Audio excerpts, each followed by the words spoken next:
हरिओम विद्यार्थी मित्रों, आज આપણે ધોરણ 8 વિષય સંસ્કૃત એમાં ચેપ્ટર 7 સુભાષિતાની સમજીશું। સુભાષિતાની એટલે સુભાષિતો અગાઉ આપણે બે સુભાષિતો સમજી ચૂક્યા છીએ। આગળ આપણે ત્રીજું સુભાષિત સમજીએ તો ત્રીજા સુભાષિતમાં આપણને સમજાવવામાં આવેલું છે કે વ્યવહારેણ જાયન્તે મિત્રાણि न किंचित कस्यचित् मित्रं न किंचित कस्यचित् रिपुः व्यवहारेण जायन्ते मित्राणि रिपवस्था। अहींया न कश्चित कस्यन मित्र बरोबर। कश्चित एटले कोई, कश्चित एटले कोई, कोई कोईनो, कस्यचित् मित्र कोई कोईनो मित्र नथी। न किंचित कस्य रिपुः न किंचित कस्यचित रिपु कोई कोईनो मित्र नथी, कोई कोईनो दुश्मन नथी। शत्रु रिपु एटले दुश्मन शत्रु। कोई कोईनो मित्र नथी, कोई कोईनो शत्रु नथी। व्यवहारेण जायन्ते व्यवहार वडे ज मित्राणि रिपवस्था व्यवहार वडे ज मित्रों अने शत्रुओ थाय छे। आपणा व्यवहारथी ज मित्रों बने छे। आपणे मित्रों होय तो मित्र साथे केवी रीते व्यवस्थित वात करीए, ज्यारे दुश्मन पण आपणा व्यवहारथी ज बने छे। એટલે કોઈ કોઈનો મિત્ર નથી કે કોઈ કોઈનો દુશ્મન નથી, પોતાના વ્યવહારથી જ મિત્રો અને શત્રુઓ થાય છે। प्रस्तुत सुभाषित में आपने सुंदर समझावामां आव्युं छे कि आपणा व्यवहार थकी ज शत्रु अने मित्र बने छे। એટલે આપણે આપણો વ્યવહાર કેવો રાખવો જોઈએ તે આ સુભાષિતમાં સમજાવવામાં આવેલું છે કે આપણે કોઈને દુશ્મન ના વટ કોઈની જોડે કરવી જોઈએ નહીં। આપણા વ્યવહાર થકી જ આપણે દુશ્મન બનાવીએ છીએ અને આપણા વ્યવહાર થકી જ આપણે મિત્ર બનાવીએ છીએ। तो આપણે આપણો વ્યવહાર કેવો રાખવો જોઈએ એ આ સુભાષિતમાં સમજાવવામાં આવેલું છે કે કોઈ કોઈનો મિત્ર નથી, કોઈ કોઈનો શત્રુ નથી।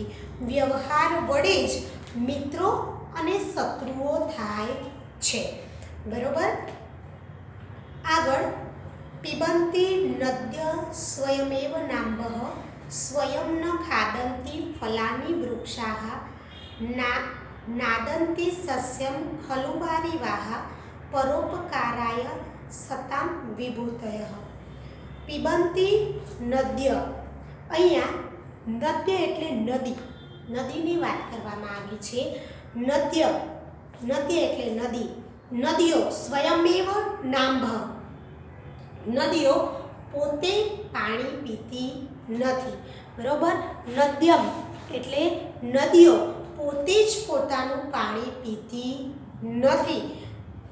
स्वयं न खादन्ति फलानि वृक्षा वृक्षो स्वयं न खादन्ति वृक्षो पोताना फळो खाता नथी। वृक्षो नदीओ पोते पोतानुं पाणी पीती नथी, वृक्षो पोते पोताना फळो खाता नथी।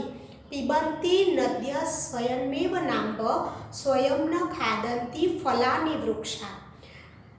स्वयं एटले पोते, न खादन्ति एटले खाता नथी, फलानि वृक्षा एटले वृक्षोना फळो। वृक्षो पोते पोताना फळ खाता नथी, भले ए वृक्ष पोते फळ बनावे छे पण पोते पोतानुं फळ खाता नथी। नदीओनुं पाणी गमे तेटલું મીઠું છે પણ પોતે પીતી નથી।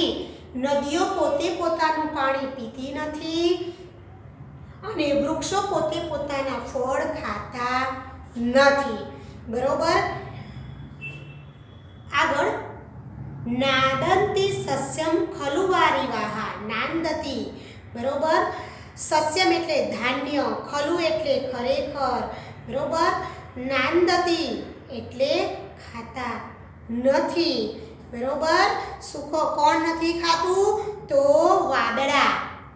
वादळा खरेखर धान्य खाता नथी। वादळा वरसाद वरसावे छे एटले धान्य पाके छे पण ए धान्य वादळा खाता नथी। खरेखर पोते उगाड़ेलुं धान्य વાદળાએ ખરેખર પોતે ઉગાડેલું ધાન્ય પોતે ખાતા નથી. એ રીતે સજ્જનો પરોપકારાય સતામ વિભૂતયઃ, સજ્જનોની પરોપકારાય એટલે સજ્જનોની, સતામ એટલે સંપત્તિ, વિભૂતય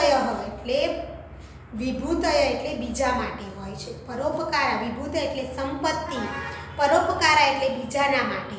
સજ્જનોની સંપત્તિ પરોપકાર માટે હોય છે. સજ્જનોની સંપત્તિ બીજાના માટે હોય છે, પરોપકાર માટે હોય છે. પરોપકારા એટલે કે બીજાના ભલા માટે હોય છે. સજ્જનોની સંપત્તિ. આ શ્લોકમાં પરોપકારી સજ્જનોનો પરિચય આપવા માટે આપણને નદીનું ઉદાહરણ આપવામાં આવેલું છે, વૃક્ષોનું ઉદાહરણ આપવામાં આવેલું છે, અને બીજા કોનું ઉદાહરણ આપવામાં આવેલું છે? મેઘ એટલે વાદળનું ઉદાહરણ આપવામાં આવેલું છે. આ શ્લોકમાં પરોપકારી સજ્જનોની વાત કરવામાં આવી છે અને એ માટે આપણને નદી, વૃક્ષ અને વાદળ આનું ઉદાહરણ આપી અને પરોપકારી સજ્જનોની સંપત્તિ શેના માટે હોય છે એનો પરિચય, આપણને સજ્જનો કેવા હોય છે એનો પરિચય પ્રસ્તુત સુભાષિતમાં આપણને આપવામાં આવેલો છે. નદીઓ પોતે પોતાનું પાણી પીતી નથી, વૃક્ષો પોતે પોતાના ફળો ખાતા નથી, વાદળ ખરેખર પોતે ઉગાડેલું ધાન્ય ખાતા નથી, તેમ સજ્જનોની સંપત્તિ પરોપકાર માટે હોય છે.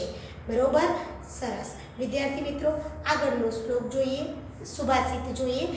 ગંગા સિંધુ સરસ્વતી ચ યમુના ગોદાવરી નર્મદા કાવેરી સરયુ મહેન્દ્રતનયા ચરમન્વતી વેદિકા ક્ષિપ્રા વેત્રવતી મહાસુર નદી ખ્યાતા જયા ગંડકી પૂર્ણા પૂર્ણ જલે સમુદ્ર સહિતા કુર્વન્તુ મે મંગલમ. અહીંયા ગંગા, સિંધુ, સરસ્વતી, યમુના, ગોદાવરી, નર્મદા. અહીંયા ગંગા નદી ને દેવ નદી કહેવામાં આવે છે ને. ગંગા નદીને પવિત્ર માનવામાં આવે છે, દેવોની નદી એટલે આપણી ગંગા નદીને જાહ્નવી અને દેવ નદી પણ કહે છે. તે દેવપ્રયાગમાં અલકનંદા અને ભગીરથીના સંગમથી બને છે. અલકનંદા અને ભગીરથી નામની નદીના સંગમથી ગંગા નદી બનેલી છે અને ગંગા નદીનું છેલ્લે મૃત્યુ સમયે ગંગાના ટીપા મોરમાં નાખવામાં આવે છે. સિંધુ સહિત સરસ્વતી નદી, યમુના એટલે યમુના નદી. આ નદીને યમુના નદીને સૂર્યપુત્રી નદી પણ કહેવામાં આવે છે, સૂર્યપુત્રી પણ કહે છે. ગોદાવરી નદી એટલે ગૌતમીના નામે ગોદાવરી નદી જાણીતી છે. નર્મદા નદી જે સૌથી મોટામાં મોટી આ નદી રેવા તરીકે પણ પ્રસિદ્ધ છે અને અત્યારે નર્મદા નદીના કાંઠે આપણે સુંદર એવું સ્ટેચ્યુ ઓફ યુનિટી ઊભું કરવામાં આવેલું છે, પ્રવાસન સ્થળ. નર્મદા ને રેવા પણ કહેવામાં આવે છે. નર્મદાનું પાણી ખૂબ જ મીઠું છે અને ચરમનવતી એટલે આ નદી ચંબલ નામે પણ જાણીતી છે. ચરમનવતી. ક્ષિપ્રા નદી ક્ષિપ્રા નામથી જાણીતી છે અને ગંડકી એટલે આ નદી ગંડકી એટલે નારાયણી અને સાલિગ્રામી નદી તરીકે જાણીતી છે. નારાયણી અને સાલિગ્રામી નદી ગંડકી નદી તરીકે જાણીતી છે. પૂર્ણ જલે એટલે ભરપૂર પાણીથી યુક્ત, પૂર્ણ જલે એટલે ભરપૂર પાણીથી યુક્ત ગંગા, સિંધુ, સરસ્વતી, યમુના, ગોદાવરી, નર્મદા, કાવેરી, સરયુ, મહેન્દ્રતનયા. બરોબર, મહેન્દ્રતનયા, સમુદ્ર સહિતા. આ બધી કેવી ભરેલી છે? પાણીથી ભરપૂર, સમુદ્રમાં ભળેલી છે, પાણીથી ભરપૂર અને સમુદ્ર સહિતા એટલે સમુદ્રમાં ભળેલી છે. તમને વિદ્યાર્થી મિત્રો ખબર છે કે નદી હંમેશા છેલ્લે સમુદ્રમાં ભળે છે. તો આ બધી જ નદીઓ, કઈ નદી? ગંગા, યમુના, ગોદાવરી, ગંગા, સિંધુ, સરસ્વતી, ગંગા, સિંધુ, સરસ્વતી, યમુના, ગોદાવરી, નર્મદા, કાવેરી, સરયુ, મહેન્દ્રતનયા, ચર્મનવતી, આ બધી નદીઓ, ગંડકી નદી પણ છે. એટલે ટોટલ 11 થી 12 નદીઓ આપણે થઈ. તો આ બધી જ નદીઓ છેલ્લે સમુદ્રમાં મળે છે અને બધાનું મંગલમ, મારું મંગળ અને કલ્યાણ, કુર્વંતુ એટલે કરો.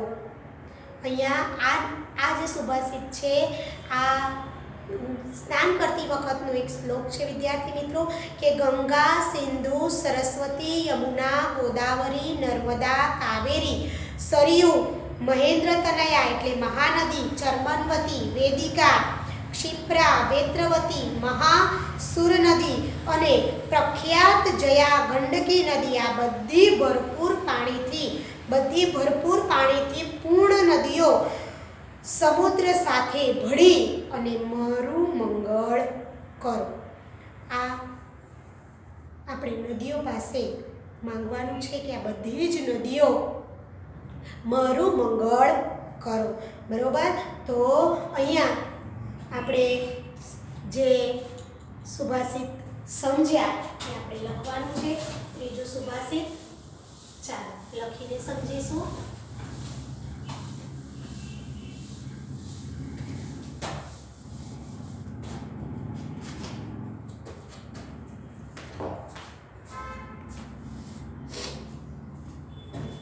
ચલો લખીએ. ત્રીજો સુભાષિત છે ન કિંચિત કસ્યદ મિત્ર. બરોબર. તો ત્રીજો સુભાષિત આપણે લખીને સમજીશું. કોઈ કોઈનો મિત્ર નથી. ત્રીજો સુભાષિત છે ન કિંચિત કસ્યચિ મિત્ર.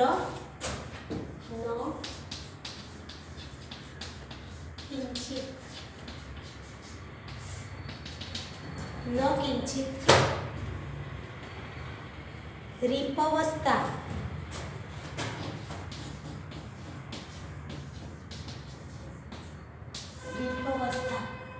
ચાલો આપણે ભાષાંતર લખીએ. કોઈ કોઈનો મિત્ર નથી.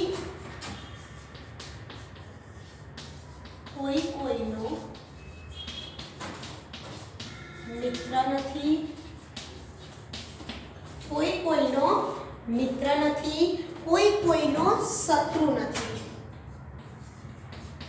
કોઈ કોઈનો શત્રુ નથી. કોઈ કોઈનો મિત્ર નથી. કોઈ કોઈનો શત્રુ નથી. વ્યવહાર વડે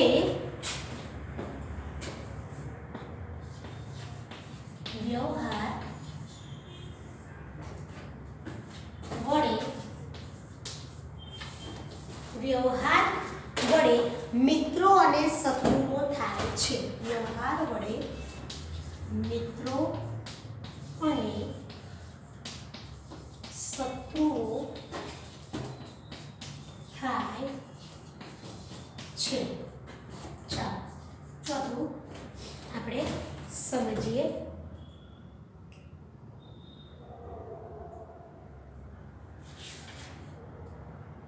ચાલો ચોથું છે પિબંતી નદ્ય સ્વયમેવ નાંભ. પિબંતી નદીઓ પોતે પોતાનું પાણી પીતી નથી. એમ અહીંયા સજ્જનોની વાત કરવામાં આવી છે. પિબંતી ને છેલ્લું છે વિભૂતયઃ.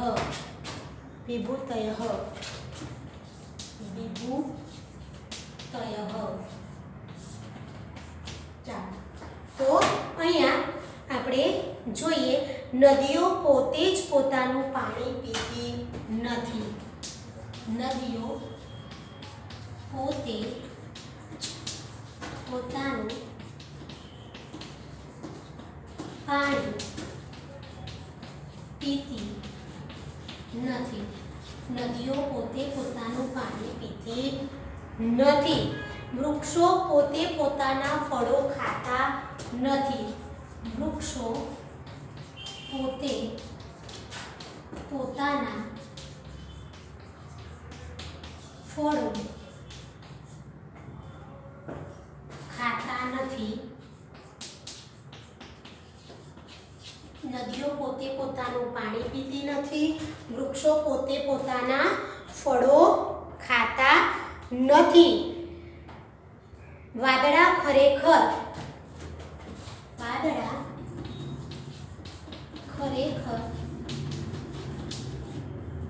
કૌંસમાં લખીશું એટલે વધારે ખ્યાલ આવે.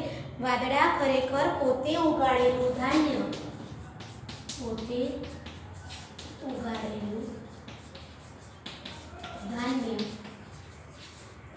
સસ્યમ એટલે ધાન્ય, બરોબર. ધાન્ય પોતે ખાતા નથી. ધાન્ય પોતે ખાતા નથી. પોતે ખાતા નથી. સજ્જનોની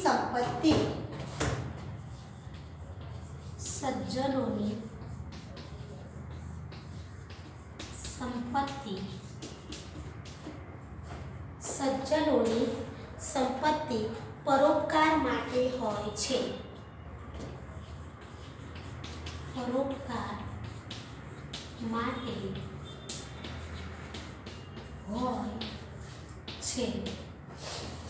નદીઓ પોતે જ પોતાનું પાણી પીતી નથી. વૃક્ષો પોતે પોતાના ફળો ખાતા નથી. વાદળા ખરેખર પોતે ઉગાડેલું ધાન્ય ખાતા નથી. સજ્જનોની સંપત્તિ પરોપકાર માટે હોય છે. ચાલો આગળ.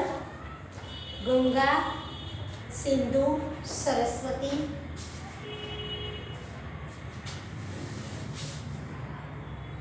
ચાલો આગળ આપણે લખીએ.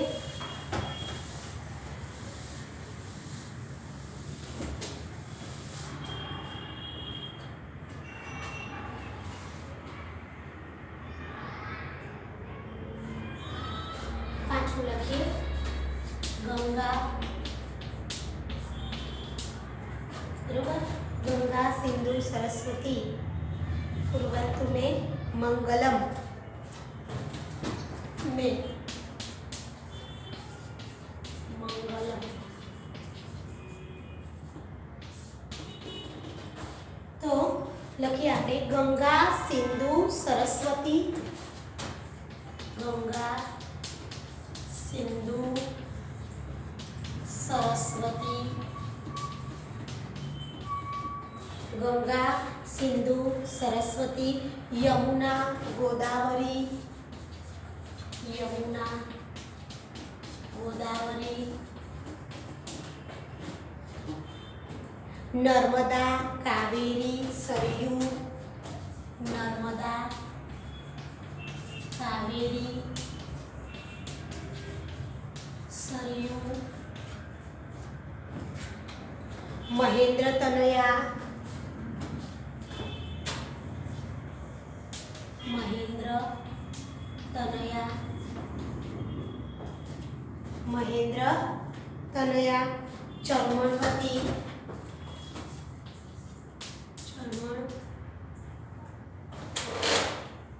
चर्मणवती.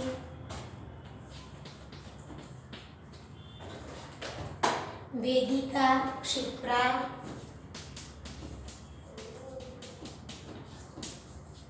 क्षिप्रा. वेत्रवती, महाशूल नदी. वेत्रवती, महाशूल नदी. वेत्रवती, महाशूल नदी અને પ્રખ્યાત જયા ગંડકી નદી. અને પ્રખ્યાત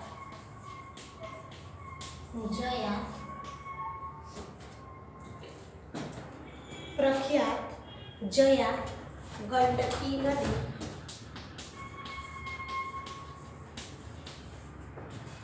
જયા ગંડકી નદી આ બધી ભરપૂર પાણીથી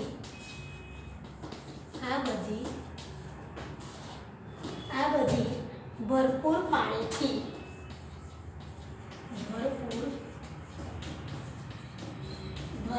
પાણીથી પૂર્ણ નદીઓ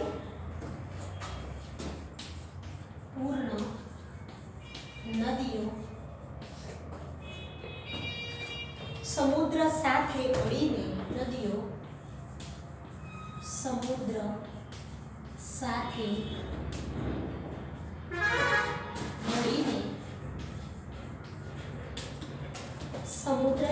ભળીને મારું મંગળ કરો.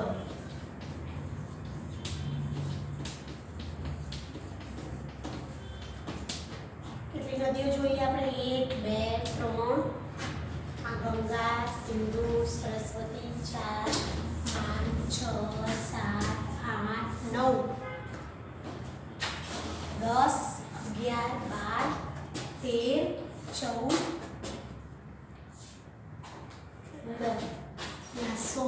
16 નદીઓને આપણે યાદ કરી અને એમને કહેવાનું છે આ નદીઓને કે અમારું મંગળ કરો. બરોબર? ચાલો લખી લો વિદ્યાર્થી મિત્રો.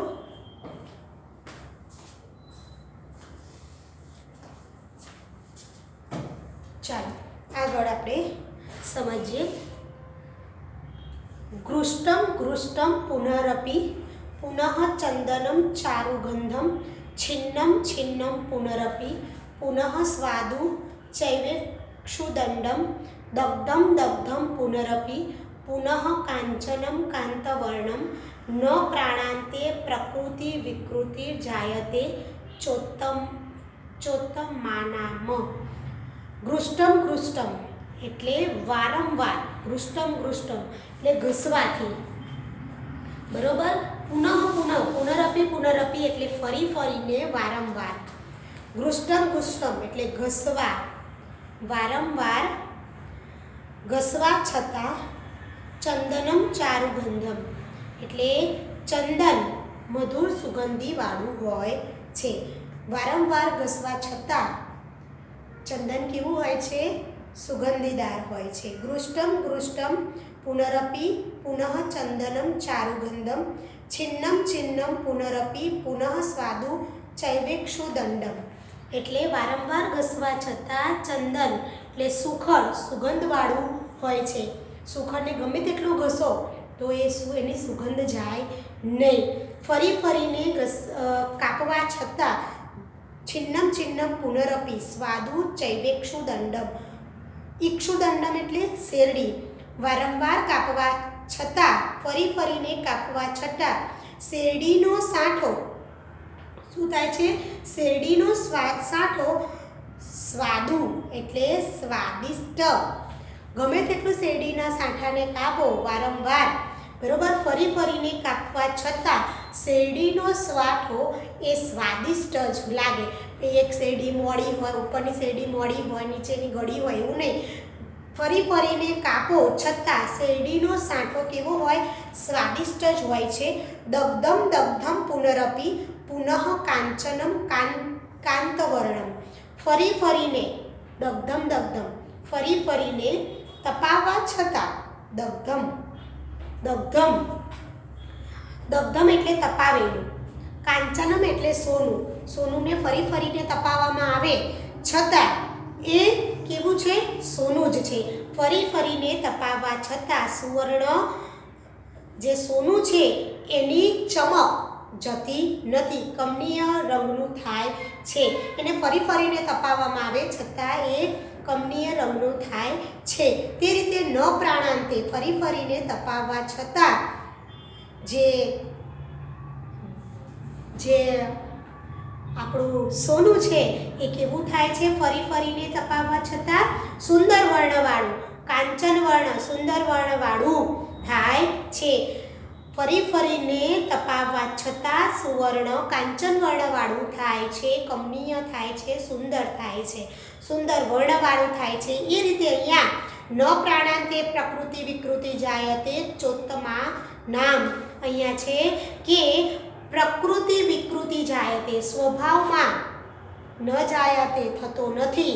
એમ પ્રાણ ત્યાગવાનો સમય આવે ત્યારે શ્રેષ્ઠ પુરુષોના સ્વભાવમાં કોઈ પણ વિકાર થતો નથી. શ્રેષ્ઠ પુરુષો હોય એ આવા હોય છે. ઉદાહરણ આપણને આપવામાં આવ્યું છે કે ચંદનનું ઉદાહરણ આપવામાં આવ્યું છે, પછી શેરડીનું ઉદાહરણ આપવામાં આવ્યું છે, પછી સોનાનું ઉદાહરણ આપવામાં આવ્યું છે. આપણે કહીએ છીએ ને કે ભાઈ સૂર્ય ઉપર ગમે તેટલું ધૂળ નાખો તો એ ઝાંખો પડવાનો નથી. એમ સત્પુરુષો શ્રેષ્ઠ પુરુષોના સ્વભાવમાં કોઈ પણ વિકાર થતો નથી. અહીંયા શ્રેષ્ઠ પુરુષોની વાત કરવામાં આવી છે કે વારંવાર ઘસવા છતાં સુખળ મધુર સુગંધવાળું જ હોય છે. ફરીને કાપવા છતાં શેરડીનો સાંઠો સ્વાદિષ્ટ જ હોય છે અને ફરીને તપાવવા છતાં સુવર્ણ કમનીય રંગનું થાય છે. પ્રાણો ત્યાગવાનો સમય આવે તો પણ શ્રેષ્ઠ પુરુષોના સ્વભાવમાં કોઈ પણ વિકાર થતો નથી. બરોબર સમજાય છે વિદ્યાર્થી મિત્રો? ચાલો આપણે લખી લઈએ. ગૃષ્ટમ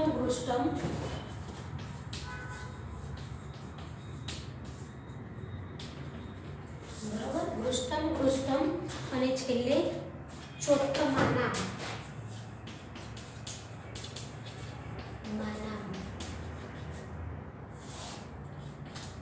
ચાલો આગળ લખીએ આપણે કે વારંવાર ઘસવા છતાં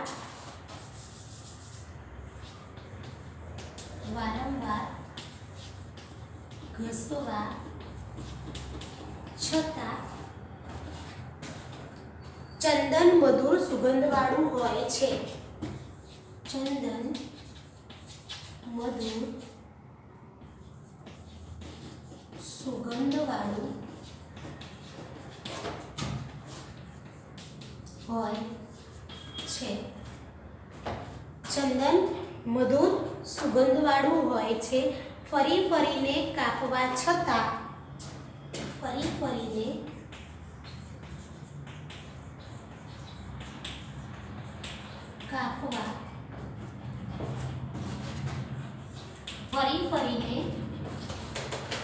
ફરીને કાપવા છતાં તે શેરડીનો સાંઠો સ્વાદિષ્ટ હોય છે. છતાં તે શેરડીનો સાંઠો સ્વાદિષ્ટ હોય છે. ફરીને તપાવવા છતાં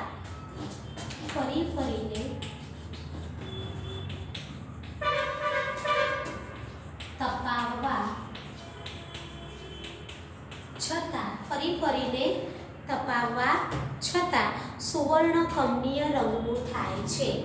સુવર્ણ કમનીય રંગનું થાય છે. સુવર્ણ કમનીય રંગનું થાય છે. પ્રાણો ત્યાગવાનો સમય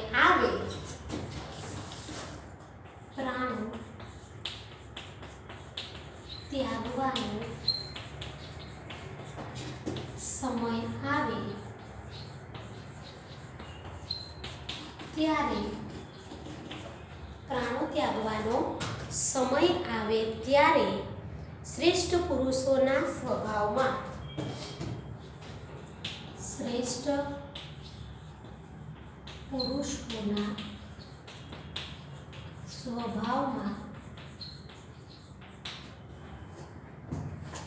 કોઈ પણ વિકાર થતો નથી. કોઈ પણ વિકાર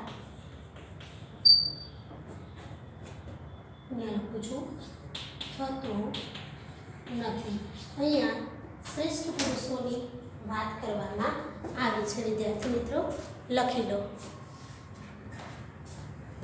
ચાલો સુભાષિતાની માં તમને સમજ પડી ગઈ હશે. અહીંયા આપણે આપણો વિડીયો પૂર્ણ કરીએ છીએ. હરિઓમ વિદ્યાર્થી મિત્રો, ટેક કેર.